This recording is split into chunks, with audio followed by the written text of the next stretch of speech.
Welcome back, everyone. We are living in unprecedented times, and the news is often not great. So, how much of an effect is all this stress and all this bad news and scary news having on our bodies? To talk to us about the impact of global news on our health, we've invited back to the show Dr. Yoni Freedhoff. Hi, Dr. Yoni. Hello. So, Dr. Yoni, it's nice to see you again. I think a lot of people would admit that when they've watched a ton of news in a day, they feel differently. So, in what ways can watching negativity and stressful news really impact our physical health? So I think the first thing we should do is define what we're talking about when we're saying stress. So we use the term stress to describe situations where things that we experience or things that we observe that we aren't able to cope with those things mentally. And as a consequence of that, what happens is the stress reactive areas of our brain get turned on. In turn, that leads to the production of hormones, our stress hormones like cortisol and epinephrine. And it is those hormones' impacts on our bodies that can literally lead to changes to our physical and mental health. And in turn, that can be challenging to following through with healthy behaviors because stress, unfortunately, especially right now, is unavoidable. And if we aren't coping with it, we may find it more difficult to do those things that in turn are beneficial to our health. So here's what's confusing, right? Because we do need the news to stay informed, but too much of it can really bring us down and affect our body. So, generally speaking, how much news should we be checking in on? I think it's a question where the answer is different for everybody. So it's definitely important right now to stay abreast of the news, to know what's going on in our communities and in our countries in relation to this pandemic. But for sure, there will be people out there who are consuming scary story after scary story after scary story to a point where it's having a negative impact on their health. So I think the simplest answer is that if the news is interfering with your ability to follow through properly at work or with your relationships or with your healthy living behaviors, that might be a clue to back off a little bit from its consumption.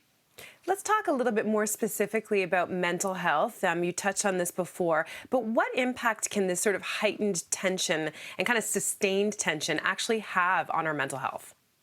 So it actually affects our brains. So these hormones can have an impact in different ways. So we know that increased levels of stress hormones in our bodies interferes with our abilities for our neurons to communicate with one another, can actually lead to the death of brain cells. And it can interfere or cause shrinkage in the prefrontal cortex, which is the part of our brains involved in memory and in learning. And while that part of our brain is shrinking, the stress response center, the amygdala, might be growing, which in turn can exacerbate all of this. All of that can lead to impacts on our mood, our learning, our focus, might lead us to challenges with our sleep, as well as chronic headaches. Dr. Yoni, I mean, we're dealing with a pandemic right now. So, as you've said, it's more important now to be as healthy as we can. So, how does stress affect our immune system? So, not well. And so, stress and its impact on the immune system has the opposite effect that we would want. It makes us more susceptible to running into difficulty with challenges. And again, it does so a number of different ways. It changes the activity of our natural killer cells. It decreases the proliferation or the production of our white blood cells. And it interferes with our immune response when faced with viruses, bacteria, and parasites. For people who have autoimmune conditions, so conditions like multiple sclerosis, Crohn's, ulcerative colitis, psoriasis, and more, we know that heightened stress can lead to flares of those immune responses. For people with diabetes, we know that stress hormones can increase blood sugar, which in turn decreases immunity. And many of us might be turning to alcohol more often than we were before, and that too suppresses our immune system. Dr. Yoni, I've been breaking out lately. I haven't broken out in ages. I've got like pimples forming here and here, and I thought it was just to do with the makeup that I'm using, and maybe I'm not removing it properly. But I understand that a lot of people are having breakouts and that they are stress related. So talk about this connection. Yeah, so even if you're holed up at home and you're not going out, you've got less sun exposure, you might even be wearing less makeup, you still can run into stress related problems with acne. And that comes as a consequence of the impact of stress hormones on the production of sebum, which is the oily substance produced by our sebaceous glands, as well as the fact that the increased stress hormones cause an increase in inflammatory cytokines in our skin. Together, those can lead to acne breakouts. We also know that chronic stress might increase skin aging, where, of course, we see that as the formation of lines and wrinkles, loss of skin firmness and elasticity, and a dullness to the skin. And if someone has an immune-related skin disease like psoriasis, as we were talking about, they might see themselves flaring as well. Let's talk about sleep. So before the pandemic, I didn't need much sleep. I generally got about 5 hours.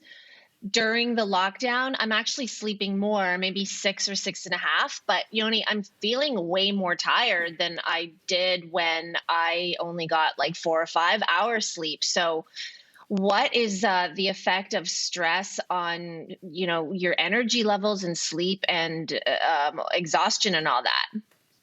So, for sure, there is the direct impact that these hormones can have on our sleep, as well as the indirect effects they can have on our mood, which in turn has a bearing on sleep. And I think for some, it's not the hours that they're sleeping, but that the quality of those hours might have changed. I know many of us, me included, struggle with waking up multiple times throughout the night and ruminating over things that are scary and things that we can't change. And so it might be, yes, you're sleeping more, but that the quality of the sleep itself is impaired.